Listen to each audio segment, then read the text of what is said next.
I am looking forward to like next gen level VR experiences, you know, and it looks like ThrillSeeker says he found something he's been waiting for a long time. So let's check it out.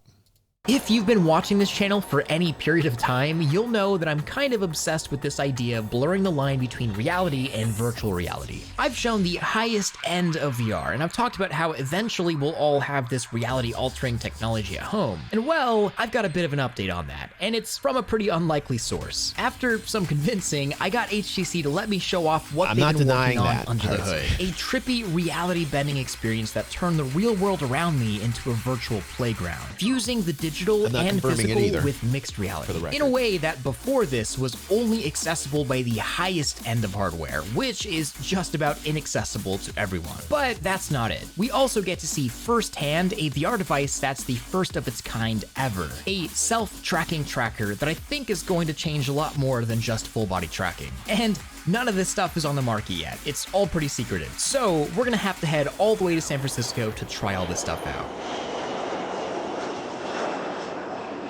So I think we're all familiar with typical virtual reality and VR headsets, you know, putting on a device and you're in a game or simulation and the outside world is completely shut out. But there's been a pretty massive push recently for not only virtual reality, but mixed reality. Basically, every upcoming headset has it in some way. And because of this, you've probably heard the term XR thrown around. And to put it simply, VR equals virtual reality, AR equals augmented reality, and XR is sort of crossover between the two. Essentially, mixed reality. And this is great and all, but for the most part, mixed reality right now is just not very good. Black and white pass-through and grainy, blurry messes don't do a very good job of mixing reality. It's usable, just not very convincing. However, if you go all the way to the highest end of XR devices possible, you'll end up at the Vario XR3, which is the single device that got me really excited for the mixing of realities. Using dual LiDAR cameras and the insane resolution of that headset, MR is not only convincing, but the experiences can be terrifyingly convincing. Occasionally, you'll come across something within that headset and legitimately not be able to tell the difference between reality and virtual. Dude, the mixed reality shit scares me because the mixed reality is like a Matrix Neo version of like VR and AR combined.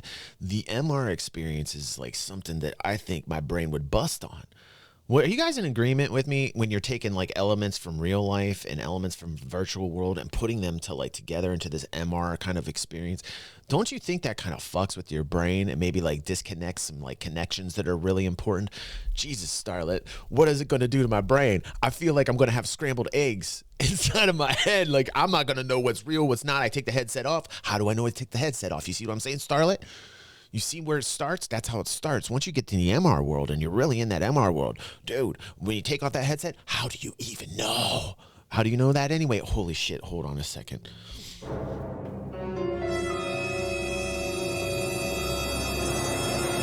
I do exist, Pepe. I do. Don't say I don't exist, Pepe. I'm right here, right now. You can see me. That's how you know I'm here. No, that's not funny, Pepe. I'm still here, though. Okay, but okay, I see your point. I see your point.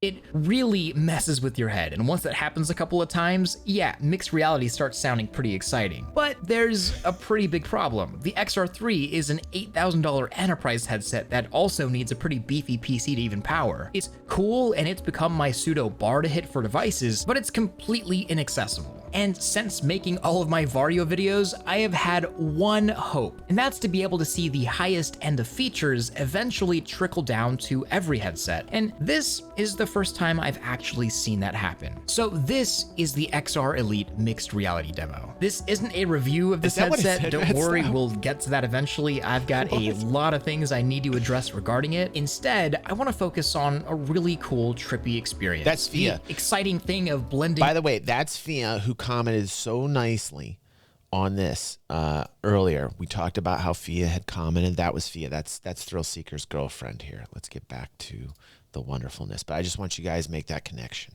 Realities isn't decades away. It's not even years away. It's here right now. Holy cow. That is so cool. So this headset has one thing that others just don't, and that's a depth sensor. The same type of sensor the Quest Pro was supposed to have before they ripped it out last minute, because apparently it can be used as some sort of X-ray to see through clothes. But in general, beyond any creepy possible use cases, it does make mixed reality better. I've already shown off a bit of how decent the pass-through looks on this headset, but the true magic starts when... Not that I'm like creepy or anything, but like, do we have this technology available to us at all? Like, you know, not that I'm like creepy about, like, you know what I'm saying? Like, we have the seeing through the clothes technology fingers. Wow. Let me get on Amazon right now while you guys are watching this here. I'll be right back. Portals start opening on real walls and objects start flying out of them. And while this doesn't look scary actually in my area, it's surprisingly convincing. And I was a little shocked when the table turned into a whack-a-mole like section. It's almost like my brain expected to be touching something. Totally, There's obviously nothing there, and I know that. But when my brain's visual system that was developed a million years ago sees something right in front of me that's moderately convincing and I touch it, well, weird stuff happens in the back of my brain and it's kind of out of my control. And I get a pretty similar experience to something like the XR3. Pass-through doesn't look quite real, like I can tell I'm staring at reality through a screen, through cameras, but because of that, it makes things that are definitely not real just look and feel a little more convincing. It's like a hyper reality. It closes the gap a little bit, and touching objects while seeing my hands pass over things leaves me with this tingly sensation that's hard to pinpoint exactly. But I think the weirdest part of the experience was opening a portal on the wall and seeing a bird just fly in and out of it. There's a wall here. Watch out for the bird. It's something I completely didn't realize while I was in the demo, but to everyone else in the room, I was pretty much just staring at a wall for a few minutes, peering into a virtual portal. It's really an interesting feeling watching the world around you open up in a way that makes sense geometrically, but virtually. And of course, I can only imagine the weird use cases that mixed reality like this can offer. From reality portals to masking in objects, to windows between games, or even entirely mixed reality games. Like, I just imagine some horror game with mixed reality and you're running in your own house away from something. I don't know, just a thought. But that wasn't the only thing I got to test. Next up is something that I have been asking for years. A lot of people said it was impossible, some people even said it was stupid, but none of that matters anymore. Here it is. This is what I'm calling the Vive Tracker. Dude, Artie's right, man. Like, how long till hackers just trick people with this MR version and they just walk off cliffs like in the real, man? Man. There was a movie with Clive Owen. It was on Netflix. You guys know what I'm talking about? What was the name of that? Where like the reality like did shit to him in the real.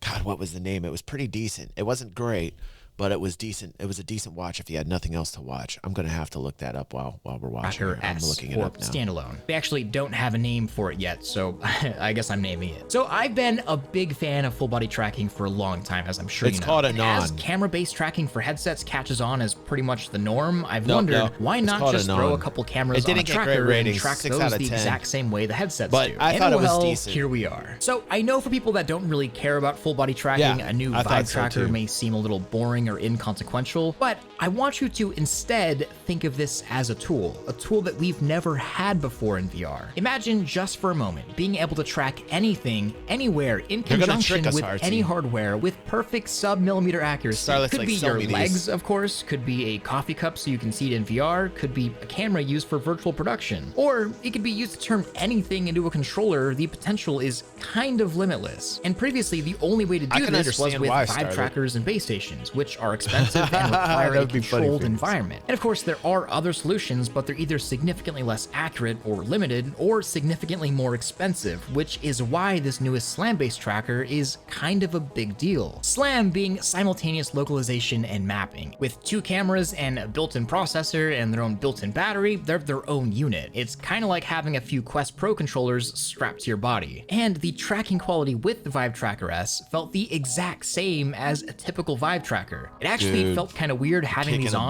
knowing what they are, because through all my testing of interesting tracking solutions that I've tried over the years, compared to any IMU array or Kinect or Web. I was thinking this the other day when I was playing my Nintendo Sports with Christy that I think I'm going to film for everybody. By the way, I'm a bowling and golf champion on the Switch. I don't know if it's called Nintendo Sports, but you remember, old school, kind of brought to the Switch, you know? I got my bowling down. I got my golfing down, right? Unfortunately, the new one that went to the Switch doesn't have baseball. It's a total boo. Like what is Nintendo thinking? You got to have the baseball on there. Boo! Boo! Boo! And you got the little controllers in your hand, and it does a good job of keeping track of them, you know. And I'm just like owning it up, and I'm thinking to myself like, I got to take this to the next level. Like, why am I doing it this way? Why am I not kicking a ball in the virtual world? Why am I not just going full? Oh, I'm broke. I'm broke, Pepe. Right? Thank you, Pepe. I know you're not. You're on tour. You're having a great time. You made a lot of money. I know, Pepe. You're doing great. Pepe's really razzing me today. Webcams, there's just really nothing like putting on a Vive tracker. That's enough. If you know, you know. And you can tell immediately the tracking quality difference. But that's not just it. The really exciting thing here is that they're compatible with any headset. I can't believe you married him. Base station quality full body tracking, for example, just he must be so hard to deal with. Unfortunately, though, I did only get to try one demo with them, that being a soccer game. But I really tried to put these through the paces. You can see that even moving them around or trying them in different positions, or even occluding the cameras. I'm sorry, Thrill, do surprisingly well. Fingers, I'm sorry, Thrill, your wife. I didn't mean to. That just, you know, this is what happens. It just, you know, I have this natural charisma, if you will, and the thrilling happens everywhere. I'm sorry. I'm sorry, Fingers. How dare you, by the way, Fingers' wife. Don't think those thoughts.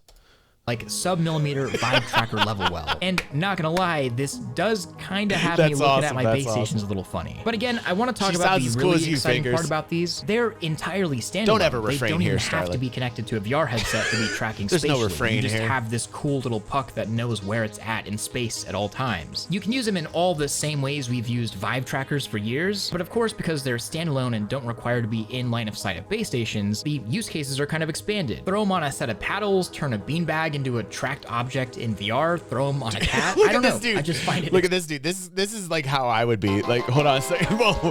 Hey, welcome to the fan biz. You're part of the crazy now. Just like my own mother and daughter. Look at them dancing. They dance for no reason. I was like, what are you guys doing? They're like, this is what we do. But like, I wanted to show everybody what I'm going to be like here. There's Bodhi. Bodhi's going to be like this in his little space helmet. And where's the dude who's like lounging in line of sight of base? The ones I tested are, of course, just engineering units, and I didn't get to try anything else out with them. He's here somewhere. I want to show everybody what I'm going to look like in VR. We also don't really have much information on them. We don't know the specifications or what processor or the battery life. They don't have a ship date or price yet, but Q3 of this year seems likely. Where was the dude in the beanbag chair? Being a little more expensive than a typical Vive tracker. They've just got more internal hardware. But if you're wanting that fidelity of full body tracking and you're on something like the Quest 2, this is still probably going to be a better deal. And IMU tracking like Slime and Hartora is still totally valid, but those are only usable as full body tracking techniques. You can't really use them for much else. This, on the other hand, is a standalone spatial tracker. Another kind of cool, interesting thing is that you can actually connect 5 of these to a single dongle, either to a PC or directly to a standalone headset, which if you're already in the world of full body is kind of a big deal as is, but low-hanging beyond dongles. Any demo or piece of hardware. The overall theme here and why I even made this video, and I think the most exciting and important takeaway is that really cool VR technology, the kind of stuff that I've been talking about and showing off for years, is just now becoming way more accessible. Just a year ago even, there was nothing even close to the Vario XR3 in terms of mixed reality capability. It was a device with profound experiences locked behind a paywall so high that I could only tell you about it. But things are now moving way faster than I anticipated. And now, even though this thing isn't at all perfect and it's not quite XR3 levels of fidelity, for a small fraction of the cost and without any PC at all, you can get pretty darn close. He's much cooler than Morphology. 5% of the experience for a 16th of the cost. And that's wild. This sort of thing has just never existed before. We've never had this sort of technology that's accessible to people. And same idea with these standalone trackers. Nothing like this has ever been made, but it's happening right now. And I think we're often caught up with successes and failures of hardware and how many sales something has. But we don't often stop to smell the roses, I guess, to look at how far we've come, to look at how cool the technology that we have right. We just talked about this morning, that how so many people gravitate to the clickety-clacks and the bad and the negativity, right? And this is another reason why I like ThrillSeeker, because he's trying to push you to have that intellect, that patience to watch positive things. It's harder to watch the positive things. It's harder to focus on the positive things. And so what he's trying to get you to understand is like, this is happening right now, and it's happening at a level that's quantitative. It's multiplying and multiplying, and it's getting faster and faster and faster and faster, and it's going to be here faster than people think. I'm going to say for an amazing VR experience that I've always wanted, I'm saying 2033. That's right there. I'm putting it in the books. You can come back to this many years later. I'm saying 2033 is going to be the quintessential VR experience in every form and fashion and way that you want to experience it. It's going to be in 2033. Just saying.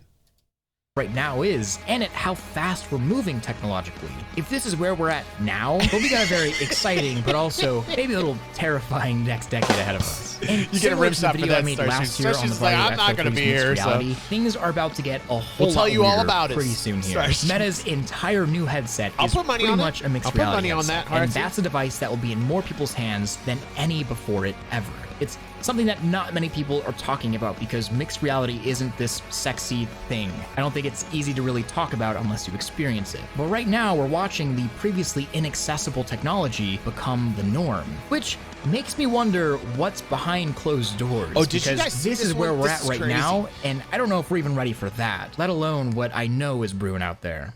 So this was a bit of a different video from the normal thing. I'm just kind of having fun, trying new things out. But I had this really cool experience that I wanted to share with you all, and a piece of hardware that I'm just legitimately really excited about. Wait, I gotta boo Harsey. Harsey just outbid me by $1. Hold on one second, I'm booing him. I can't stand those people on The Price is Right. He outbid me by $1. It's also really nice to see HTC kind of making a comeback, at least in the consumer side of things. They've kind of had a real identity crisis the past few years, pretty much ever since the flop of the Cosmos. And while they still got a lot of work to do, they're doing some really cool things, and I don't see anybody else doing it. And I can appreciate that. I can also appreciate them letting me in and testing out a bunch of stuff, letting me film it. I was already in town for GDC, so it all kind of worked out. And plus, we got a cool video out of it. But other than that, let me know your thoughts. Thank you so much. Cool video. I dig ThrillSeeker. I really like the amount of work he puts into his content. It's research, it's testing.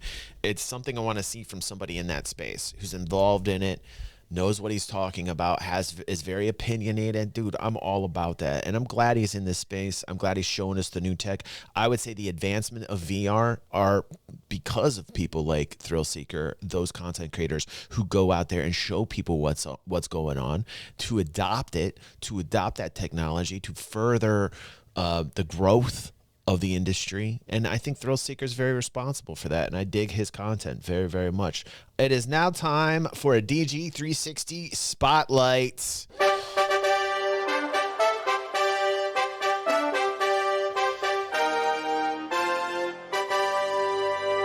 And this comes from Tracy V, who says, I was trying so hard what to compare your streams to, and I just figured it out. Howard Stern with less hair, with I think Howard may have a wig. I'm just saying. Howard's probably bald like me, Tracy. I'm just saying. I love Howard. I'm a listener of Howard Stern as well. But I'm thinking the hair is fake. I'm just saying he should just go bald, be sexy and beautiful like me. Howard, he would never do that. He's way too worried. He's way too worried. Appearance is important, yes, but Howard, he's got to just let go. He's just got to have a good time, have some fun, and he never will. And that God love him. That's why I listen. He's a beautiful loser like me who won. And maybe I'll win one day, but until then, I'm still just a beautiful loser. And I'm completely fine with that. Thank you, Tracy. I appreciate that. That was very nice of you.